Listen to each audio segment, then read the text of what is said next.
esta noche con ustedes.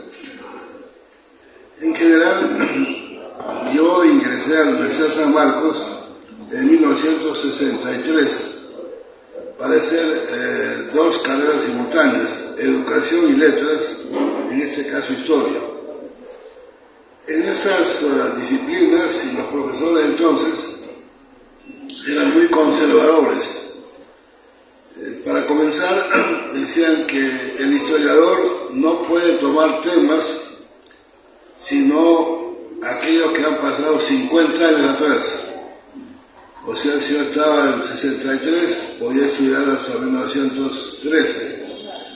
Todo lo más cercano no se puede investigar porque decían, hay mucho subjetivismo, hay muchos prejuicios, hay gente que está viva de los sucesos y puede motivar reclamos, incomodidades, reacciones adversas. Pero resulta que en Europa los historiadores más bien tenían nuevas propuestas y planteaban que la historia, al igual que las otras ciencias sociales, la sociología, la antropología, podía hacer investigaciones de temas del presente, o sea, de la actualidad, donde el historiador fue a su vez actor, partícipe y dialogante con sus personajes colectivos o individuales que trabajaran. Al lado de esto, el clima político de los años 60, 70, en San Marcos, en el Perú, en América, fue muy, convulso, muy agitado. Se había producido el triunfo de la Revolución Cubana de Fidel Castro de Che Guevara, se produjo los movimientos de Che Guevara en Bolivia, los levantamientos del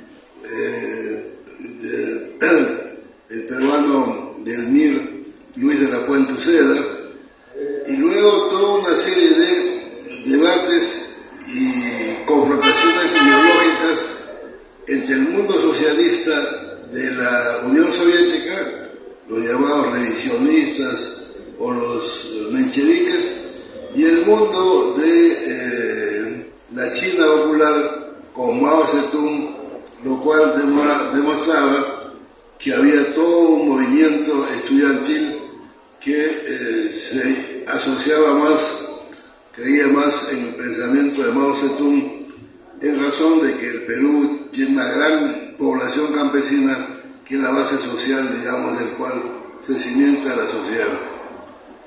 Al lado de eso, conocí a un autodidacta, don Emilio Choi. Don Emilio Choi había tenido apenas primer año de primaria en estudios escolarizados, pero era un hombre con mucho poder económico, tenía fábricas de hielos, panaderías, chifas, y entonces tenía la capacidad de autosostenerse en educaciones personales, hacía autopedagogía, era un autodidacta, ¿no? O contrataba a profesores para que hagan de clases de inglés o francés.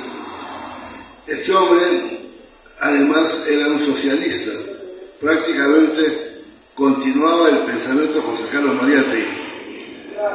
Nosotros lo conocimos, era muy amable con los jóvenes y en realidad para mí don Emilio fue un maestro extraordinario, fuera de las aulas, fuera de San Marcos, pero con una posición muy crítica, muy abierta contra la historia tradicional. Es en ese contexto que yo comienzo a hacer mis primeras investigaciones. Estando en quinto año de estudios universitarios, hice un ensayo que se llamó Las luchas obreras por la conquista de las 8 horas de trabajo. Esta conquista se hizo en el Perú en 1919. Estábamos cerca a los 50 años, el año 69, de modo tal que era un homenaje a la clase obrera, para lo cual comencé a ver los periódicos de la época, periódicos El Comercio, La Prensa, periódicos anarquistas, especialmente el Obrero Textil, y conocí y fui a hacer entrevistas a algunos dirigentes obreros y campesinos, con los cuales reconstruí, hice un folleto de unas 60 páginas mimeografiadas que sacamos los mismos al mimeógrafo y lo vendíamos en los mítines del Parque Universitario, la Plaza de Mayo, que protagonizaban la CGTP o también algún movimiento de izquierda. Y en realidad para mí fue una especie de bautizo, un espaldarazo que el pueblo, que la población trabajadora campesina me facilitó al comprar mis folletos, mis textos, y que la Universidad Católica, la Federación de Estudiantes, reprodujo también ese documento. Con el entusiasmo de esa publicación, también comenzaba a ver temas de las épocas coloniales, y entre esto surgía el tema de la esclavitud. Los historiadores tradicionales, la memoria colectiva, decía que en el Perú la esclavitud había sido muy suave, muy tolerable. Los esclavos aceptaban su situación con resignación, no generaban ninguna propuesta, eran humildes servidores de los amos y los patrones. Pero a mí me venían dudas, porque yo decía, si la esclavitud es el mundo de las contradicciones violentas, en donde las personas son cosificadas, nada como cosa, objeto, y el maltrato a los esclavos es de tal manera que linda con un maltrato a los animales, ¿cómo puede la gente haber aceptado con resignación esa situación? Entonces comencé a ir a los archivos del mundo colonial en la sección de juicios criminales y me encontré con varios expedientes donde habían revueltas, sublevaciones, motines, de bandolerismo y acción colectiva de los esclavos contra la esclavitud por la lucha por la libertad, no solamente de los esclavos, sino también por la libertad en el Perú de la nación colonial española. Con esa sorpresa y esos documentos, particularmente yo he nacido en un pueblo de la Sierra de Ancash, Chepobamba, y encontré que en el Valle de Peña, que es parte de Ancash, costa cerca de Chimbote, se había producido muchas sublevaciones de esclavos en el siglo XVIII, y comencé a trabajar esos expedientes, con lo cual publicamos un libro que se llama Sublevaciones de esclavos en el Perú, siglo XVIII, publicado por la Universidad Ricardo Palma, como su primera publicación de su mundo editorial. El libro tuvo una acogida extraordinaria porque me hizo una entrevista Enrique Verástegui, un famoso poeta de color negro, él, ¿no? Y hora cero, y él decía, no es posible que no hayamos conocido esto. Y escribió una entrevista que se llama La historia que nunca nos contaron. Y hablaba pues de qué manera había estado presente el pueblo oprimido en la búsqueda de la libertad. Estos comentarios motivaron, era la época de Velasco. Velasco era muy amigo del conjunto Perú Negro que dirigía Rolando Campos. Y además Velasco tenía como asesor político al poeta César Calvo. Entonces César Calvo dijo, hay que llevar esta obra de Wilfredo al Teatro Municipal en una versión coreográfica, para lo cual hizo toda una trama, unos diálogos, todos los episodios de cómo debía ser el espectáculo, con el título Vida, Pasión y Muerte de Lorenzo Mombo. O sea, prácticamente los esclavos, Mombo aparecía como una especie, digamos, vida paralela con Jesús. Vida, Pasión y Muerte de Lorenzo Mombo. El espectáculo del Teatro Municipal fue extraordinario, ¿no? Y motivó obviamente muchos aplausos, muchos comentarios favorables, y ganaron un concurso internacional en Buenos Aires al presentar esta obra, Vida, Pasión y Muerte de Lorenzo Mombo.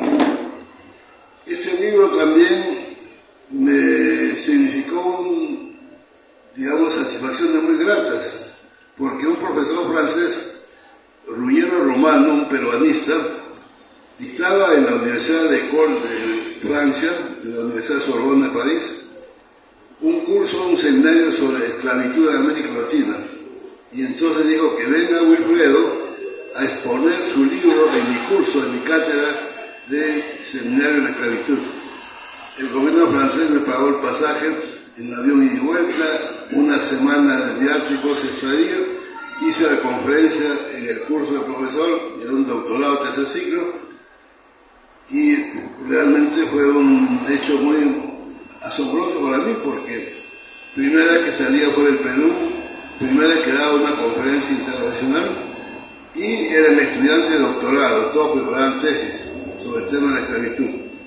Cuando terminé de hablar de la esclavitud en Peña, en las haciendas San José, San Jacinto y Motocachi, producían alcohol, producían aguardiente, producían azúcar, producían caña, ¿no? Y además artículos que pueden llevar. Estas haciendas tenían todos trabajados por esclavos, con la lógica de que cuanto más esclavos, más producción. Cuanto más tierras, más producción. Pero resultaba que en la práctica ni más tierras ni más esclavos no daban más producción, porque los esclavos se resistían al trabajo, se fugaban, o a veces se autoflagelaban, accidentaban para no trabajar, o si no también la hacienda descuidaba el riego, la semilla de las plantaciones, de tal manera que la esclavitud, la producción era decadente. A baja producción, más exigente trabajo y tanto más violencia de respuesta de parte de los esclavos.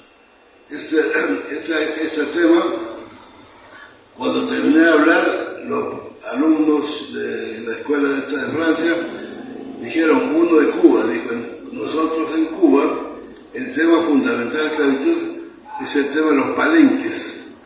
Palenques son zonas agrestes, inaccesibles al sistema represivo, donde los esclavos se refugiaban, eran montes, bosques, y allí se refugiaban y practicaban su propia vida, recreaban su propia comunidad. Se fugaban las haciendas, terminaban refugiándose en los palenques.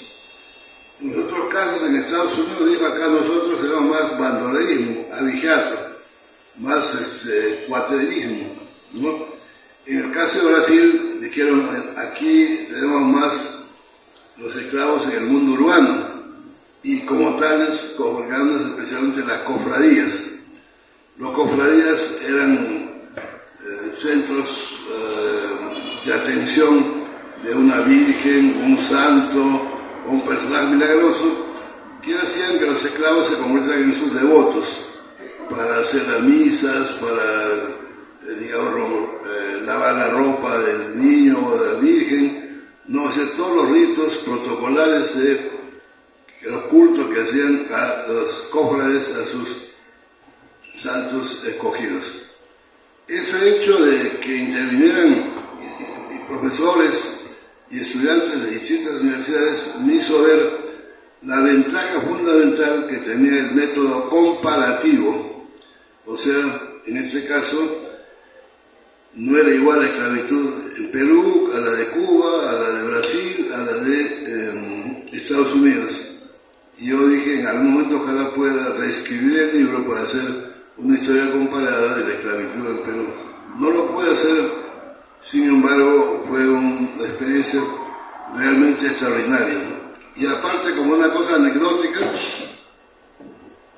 entonces este libro de los esclavos, llevado al Teatro Municipal, invitado a la conferencia internacional, me habían invitado a la Chincha, unos profesores de colegio, egresados. Y después de la conferencia me invitan a cenar, a tomar unos tragos en la casa de un profesor. En eso se acerca un joven y me dice, ¿usted es doctor Wilfredo Capsuli Escudero? Sí, le digo. Qué alegría conocerlo, me dijo, porque yo siempre he querido parecerme a usted. Entonces a mí me sorprendió y le digo, oye hermano, le digo, pero hacen mal, porque yo con eso de cholo, feo, ¿no? Uno, dos, más o menos dando omicio con el profesor San Marcos, entonces no es un buen referente para que te parezcas a mí. Busca otro personaje, ¿no?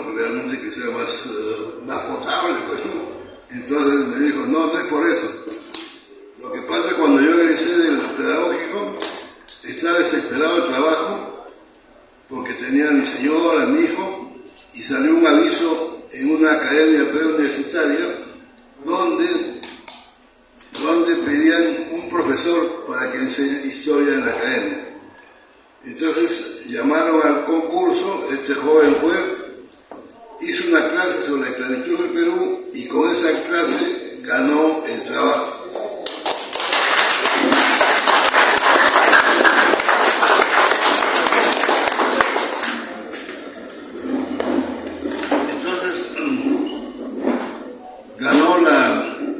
Ganó el trabajo.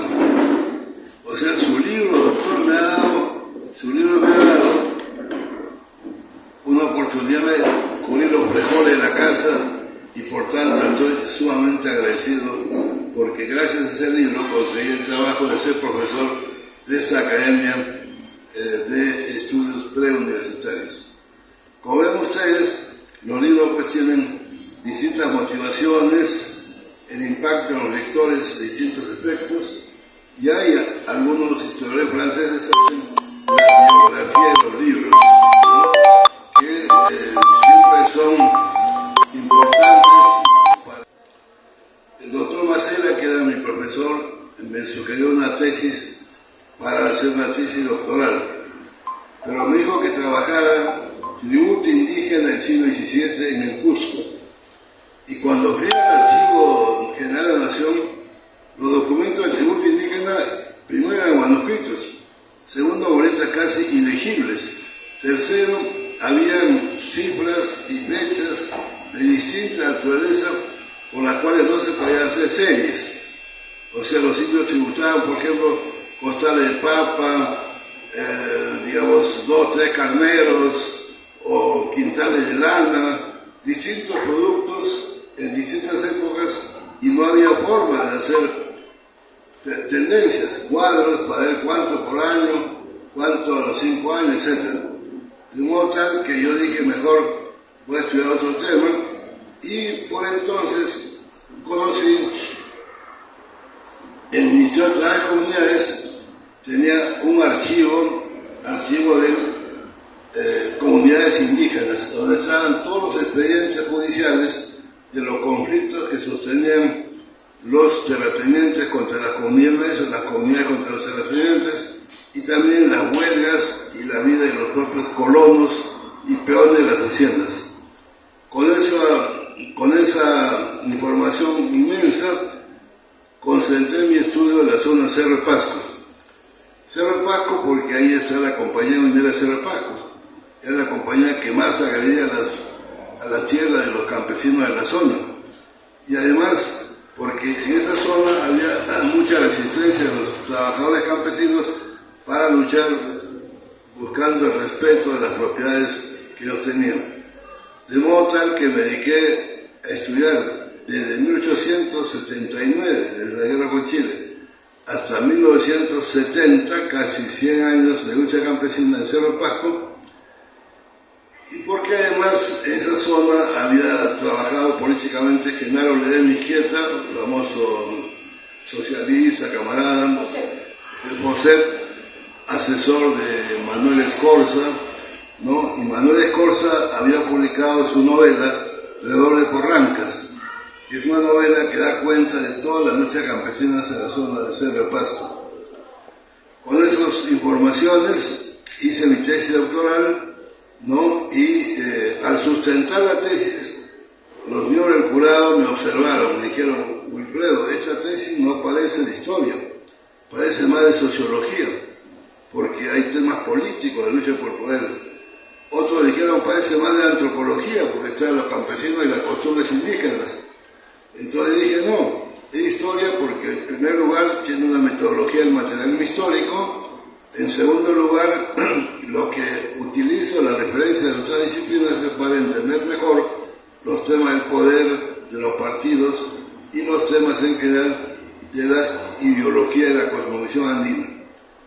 Con esas referencias y respuestas, la tesis fue, hizo que se hiciera un sobretiro que se convirtió y se vendió como libro.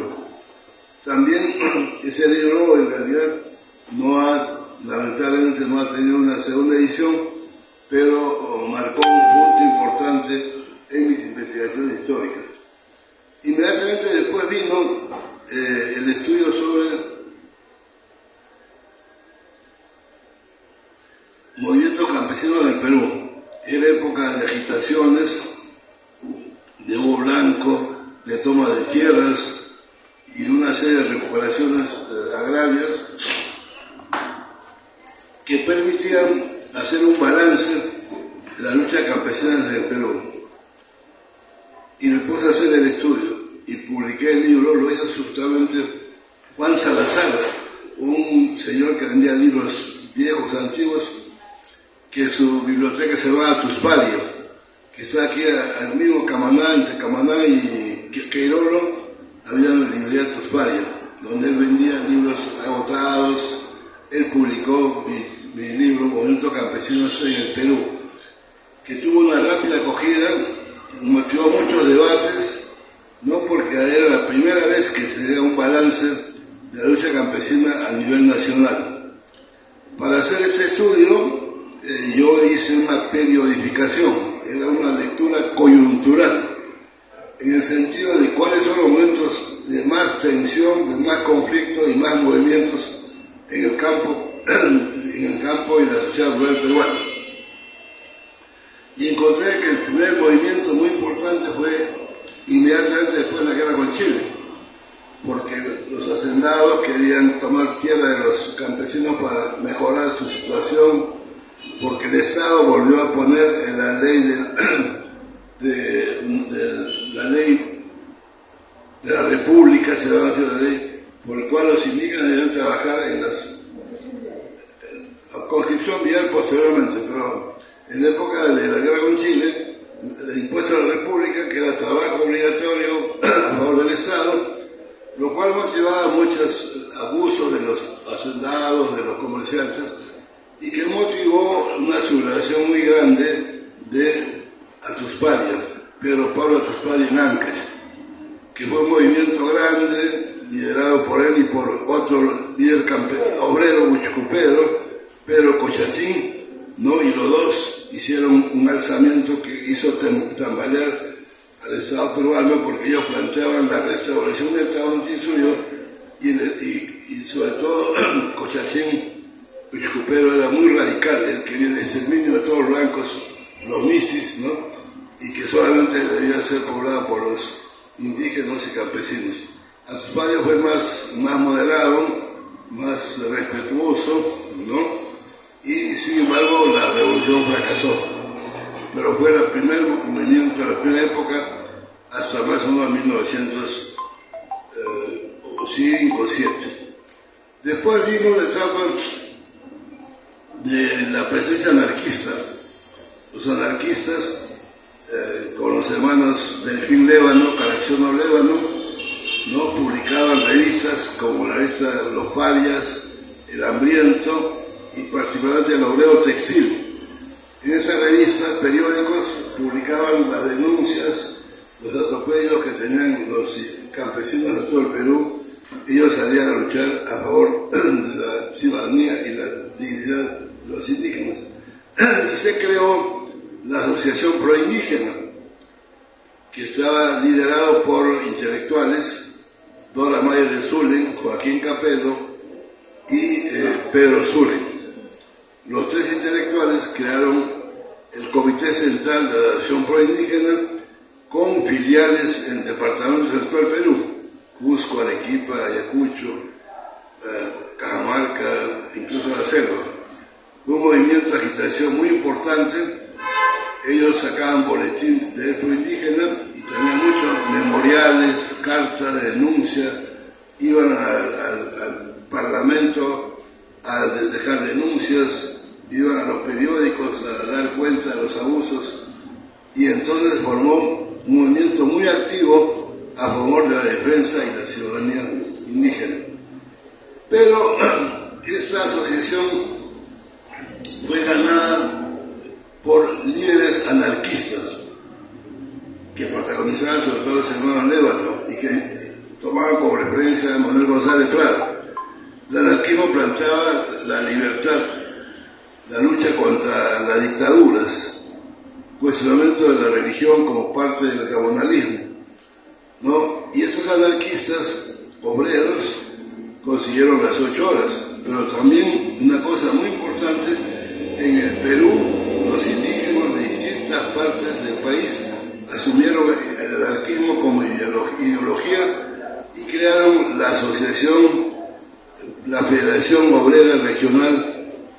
anarquista. Y como tal realizaron congresos indígenas en Lima, en 1921, 1923, congresos a los que asistía, entre otros, Zulen, pero también José Carlos Mariátegui, que regresaba de Europa como socialista ya, y él participa en los congresos indígenas. Y también participan varios líderes y agitadores puneños.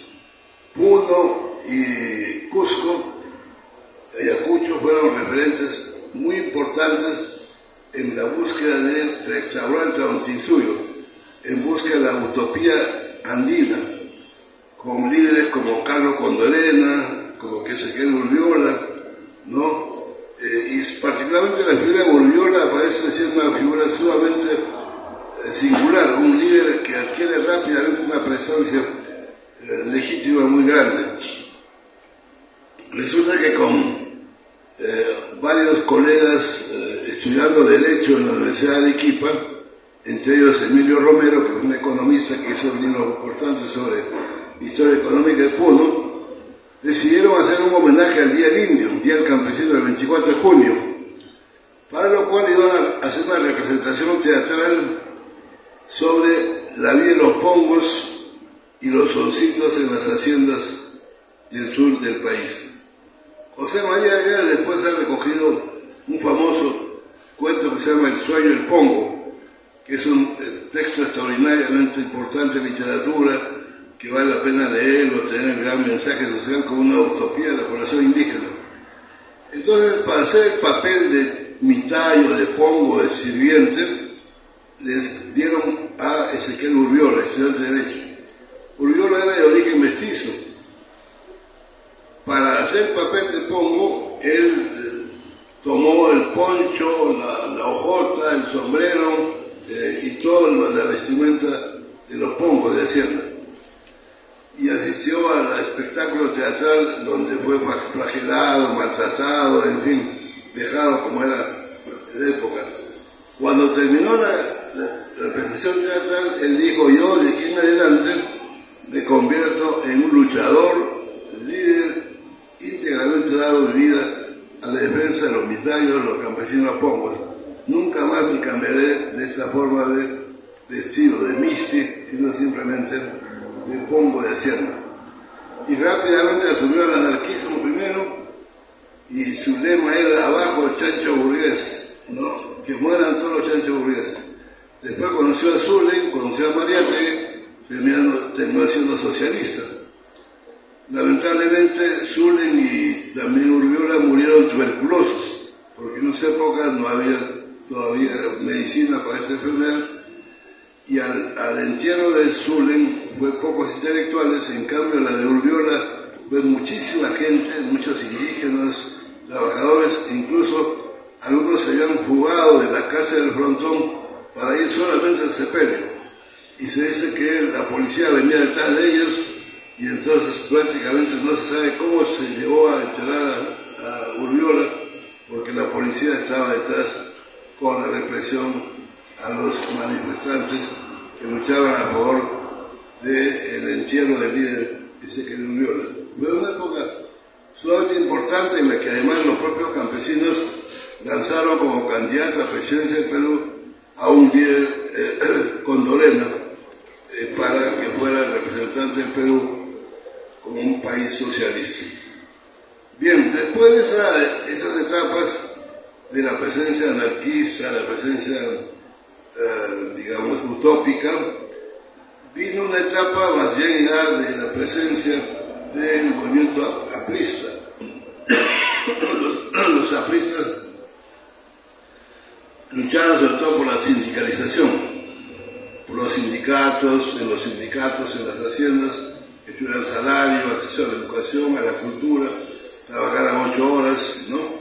Fue un movimiento general que también la hacienda no aceptaba. Los hacendados no querían que los indígenas, los peones, aprendan el español, no tengan escuela, ni sean ciudadanos. Entonces había represiones, huelgas, movimientos muy fuertes, y hubo toda una etapa entre el 45 y 48, o sea, prácticamente en la época de Bustamante. Después viene una etapa de presencia anarquista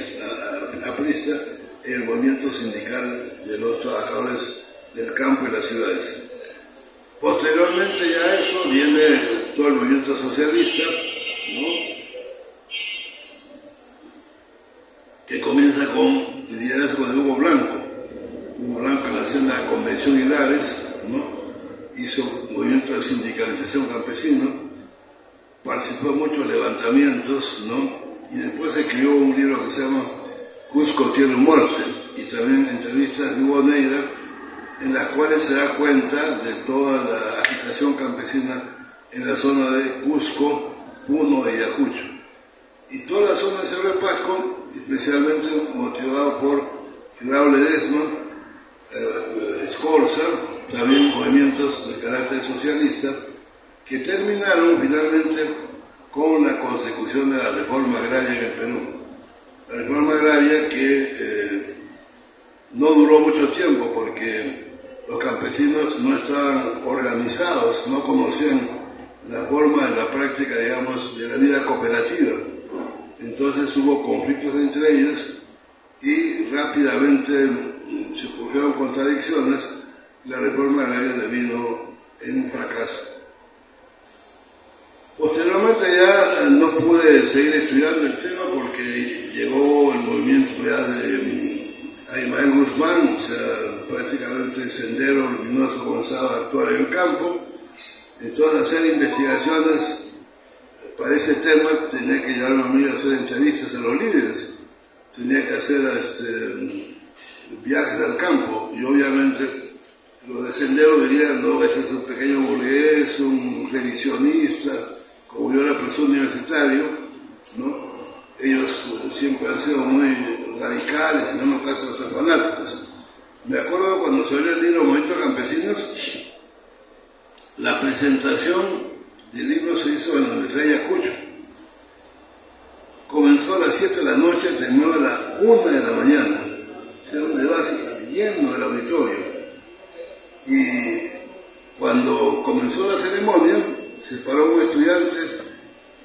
Cuando el locutor dijo, está con nosotros el doctor Capsóboli, que aquí tuvo un libro de movimiento campesino en Perú, el primer texto de visión integral sobre la lucha campesina del pueblo y la recuperación de la memoria colectiva, el estudiante se paró y dijo: ¿con qué autoridad este profesor pequeño burgués, este profesor prácticamente burócrata, se ha atrevido a hacer un libro de movimientos campesinos, cuando ese libro tiene que ser escrito solamente por la gente que toma las armas, que toma el fusil, que busca el poder bajo estas formas de la violencia militar y la violencia, digamos, a través de la guerra política? Entonces yo felizmente soy una persona tranquila, es una de las tácticas de los políticos justamente no acalorarse rápidamente, ni ser afectado, al contrario, en algunos casos hay que decir palabras necias, oídos sordos, ¿no? Yo cuando estaba relajando en mí, me estaba acordando de mis tierras, los baños termales, tomando el baño ahí, ¿no? La gente gritando, ¿no? Entonces al final, cuando me toca hablar, digo, bueno, y yo me he sorprendido porque en vez de aplaudirme, agradecer que he hecho un libro sobre el tema, me comienzan a dar, no digo insultos, pero sí formas apóstrofes, digamos, buscar que llamar la atención, en fin, como si fuera una criatura. ¿Por qué me deben agradecer? Porque yo, por extracción de clase, soy parte de la pequeña burguesía provinciana. Mi familia era dueño de haciendas, tenían peones, chacras, sirvientes. Yo era el niño Willy.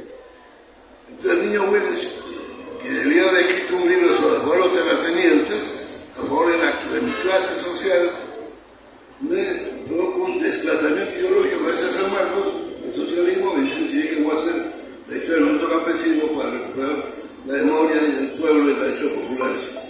Entonces yo me perdí por eso, y sin embargo recibí insultos y maltratos.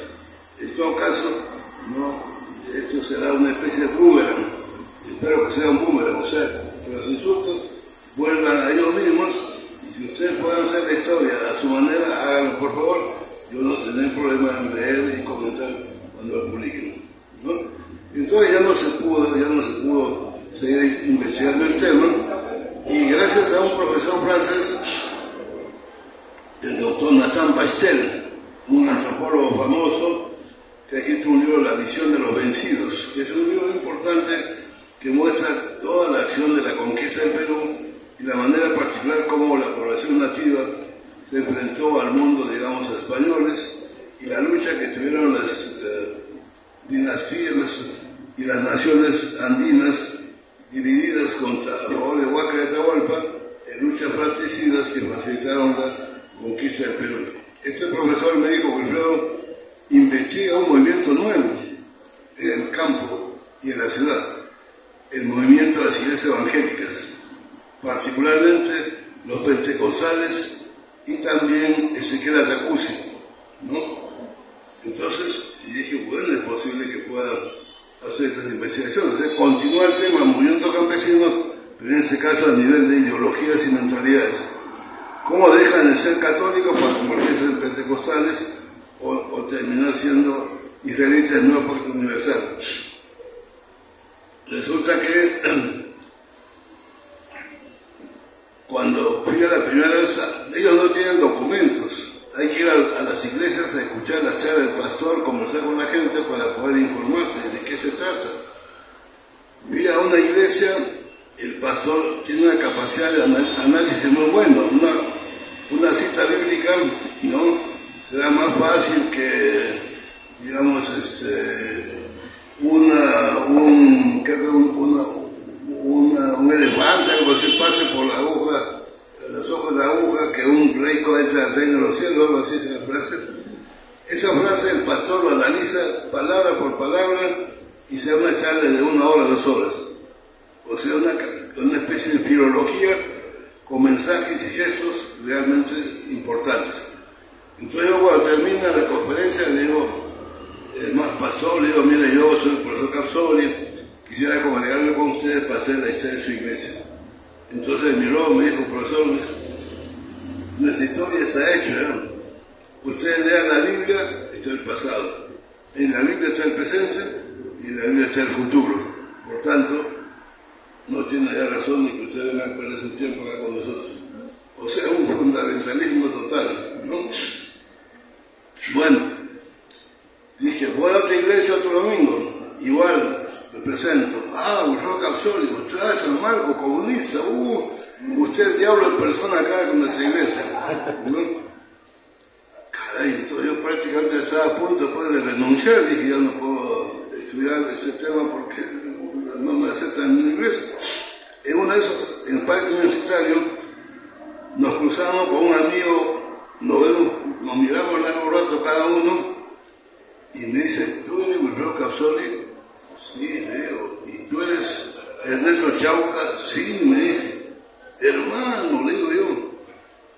Y están, Cristo nos ama, Cristo nos ha unido, qué alegría escucharte, verme, contarme un abrazo. Habíamos estado en el colegio primaria, a los 5, 6 años, 7 años, en la sierra, y éramos entonces compañeros de aula y de promoción. Habían pasado tantos años, pero quedaba un poco el registro de nuestros rostros. Y él me dice, Wilfredo, te felicito. Tú escribes libros sobre movimientos campesinos, historia social. Y yo le digo, ¿y tú qué haces, hermano? Le digo, yo me dice, soy pastor de una iglesia evangélica pentecostal. Le dije, hermano, aleluya. Entonces, vamos a unir nuestras fuerzas. Yo voy a hacer la historia de tu iglesia y de tus miembros. Ya, me dijo, encantado. Me llevó a su iglesia, me presentó, había como 80 fieles escuchando la charla, aplaudieron, oraron por mí, me abrazaron, me dijeron Cristo te ama, y por supuesto trabajé ahí durante 7 años consecutivos recogiendo los testimonios, las grabaciones, las fotografías de toda la vida de los evangélicos pentecostales. Y me acuerdo que entonces era alcalde de Comas, un profesor, no me acuerdo, pero era el Suter, ¿no? Arnaldo Medina. Arnulfo Medina, claro. Entonces le dije, Arnulfo, mira hermano, le dije, estoy haciendo este estudio fundamental importante sobre iglesias pentecostales. Tengo tantas grabaciones registradas que necesito que la municipalidad pague después a una secretaria que para que pueda digitar los textos y pueda trabajar. Entonces él agarró y me dijo, Wilfredo, me dice, estás perdiendo tu tiempo, me dice, tú sabes que este es el opio del pueblo. La famosa tesis de esa simpleza, ¿no? El opio del pueblo.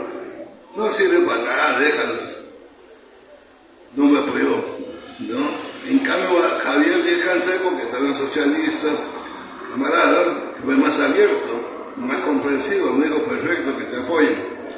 Pagó a las taquimecanoas, que se transcribieron los testimonios, y con ellos pude escribir el libro que se llama Guerreros de la Oración, las nuevas iglesias del Perú, un libro que tiene como 700 páginas, muy inmenso.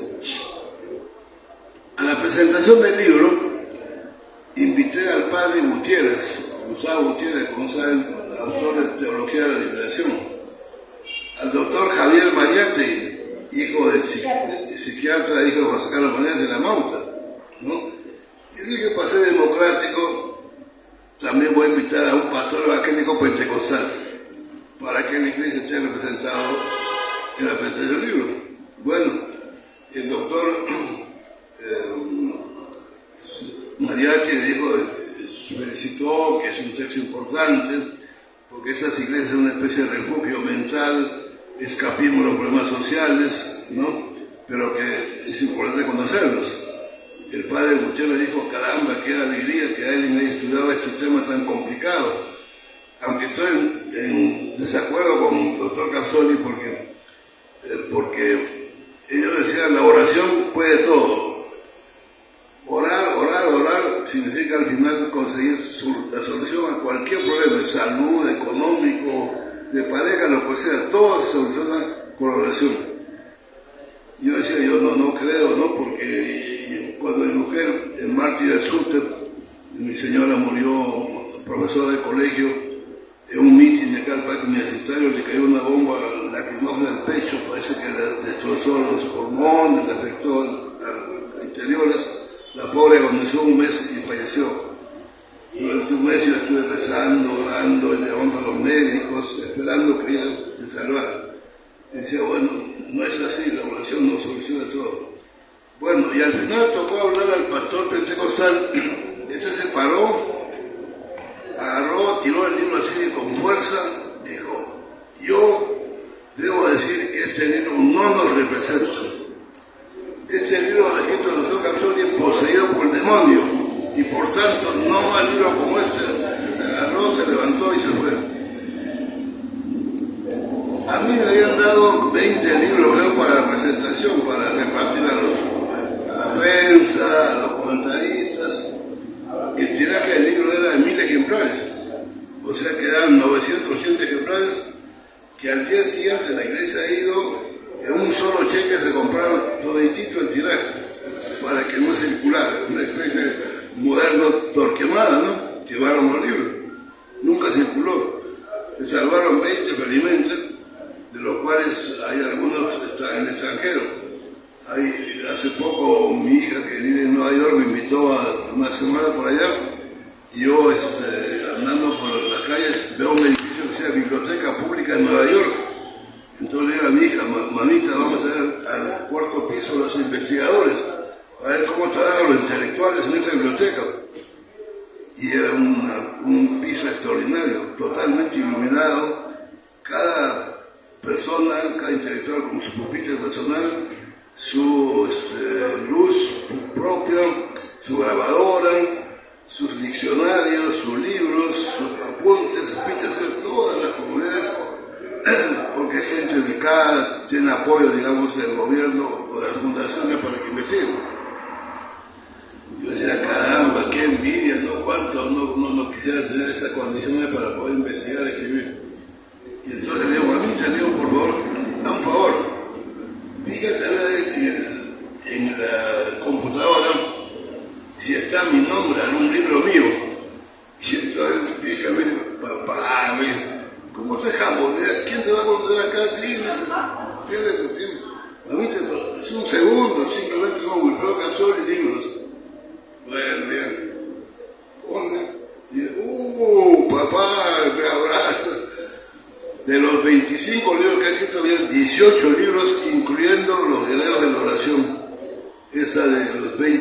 Libertador.